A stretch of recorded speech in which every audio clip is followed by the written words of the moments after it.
Bapak, Ibu, Saudara-saudari, sahabat delima yang dikasihi Tuhan Yesus Kristus, renungan kita pada saat ini tertulis dalam kitab Yohanes pasal 1 ayat 16, demikian firman Tuhan.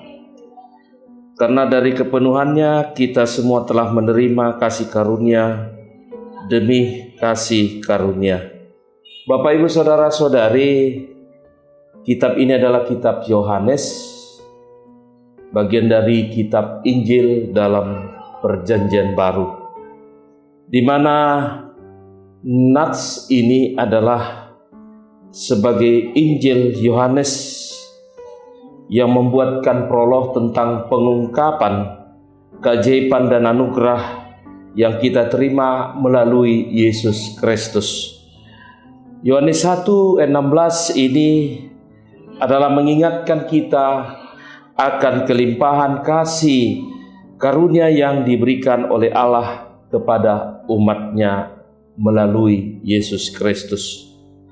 Atau nats ini adalah untuk mengingatkan agar kita merenungkan betapa besar kasih dan karunia yang kita terima, serta bagaimana kita dapat hidup sebagai penerima kasih karunia ini. Boleh dikatakan bahwa Yohanes 1 ayat 16 adalah menekankan bahwa segala kasih karunia Allah yang kita terima berasal dari kepenuhan Kristus. Istilahnya kepenuhan itu menekankan tentang Kristus merujuk kepada segala sesuatu yang ada di dalam Kristus. Kemuliaan, kasihnya, kebijaksanaannya, kasihnya, kebijaksanaan dan kuasanya. Bapak, Ibu, Saudara-saudari, dalam Kristus tidak ada kekurangan, dan dari kepenuhan ini kita diberikan kelimpahan. Bapak, Ibu, Saudara-saudari, artinya bahwa segala sesuatu yang kita dapatkan adalah kelimpahan diberikan oleh Yesus Kristus. Kita bisa bernapas, kita bisa hidup, kita bisa makan, kita bisa melakukan kegiatan aktivitas sehari-hari dengan damai, dengan sehat. Itu adalah karena kasih karunia oleh Tuhan. Bapak, Ibu, Saudara-saudari, bahwa khotbah ini mengingatkan juga tentang kasih karunia itu adalah juga diberikan oleh Tuhan melalui ciptaannya.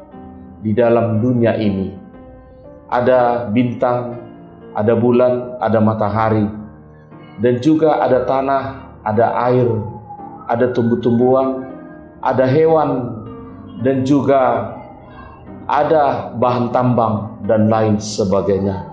Itu merupakan kasih karunia Tuhan yang diberikan di dalam kehidupan manusia.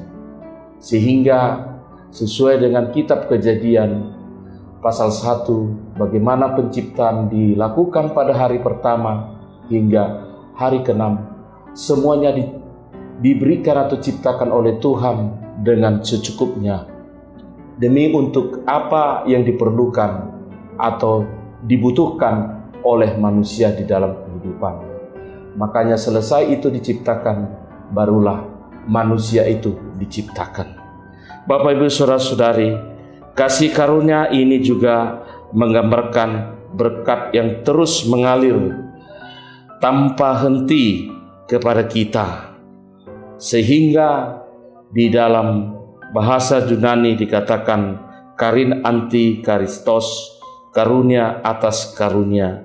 Ini menunjukkan bahwa kasih karunia Tuhan itu diberikan melalui Yesus Kristus, tidak ada henti-hentinya, dan diteruskan di dalam penderitaan Yesus Kristus yang telah tersalib di Bukit Golgota.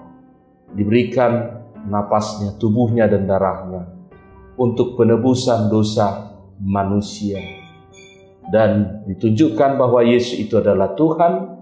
Dia mampu bangkit dari kubur untuk meneruskan visi dan misinya di dalam Dia datang dari sorga sebagai Raja, lahir ke dunia, dan pergi dan terangkat ke sorga untuk menyediakan tempat yang kekal dan sorga.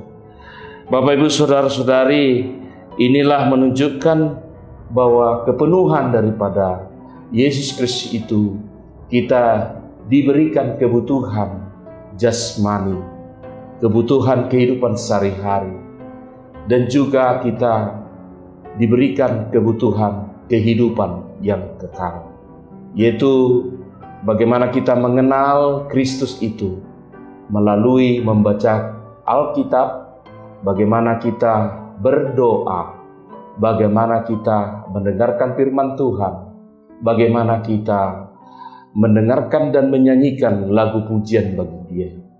Karena Yesus itu adalah Raja yang memberikan kepenuhan sesungguhnya apa yang kita butuhkan dalam kehidupan kita secara kebutuhan jasmani dan rohani, di mana dari Dialah kita dapat kepenuhan itu yang sesungguhnya dan sempurna di dalam kehidupan kita sehari-hari.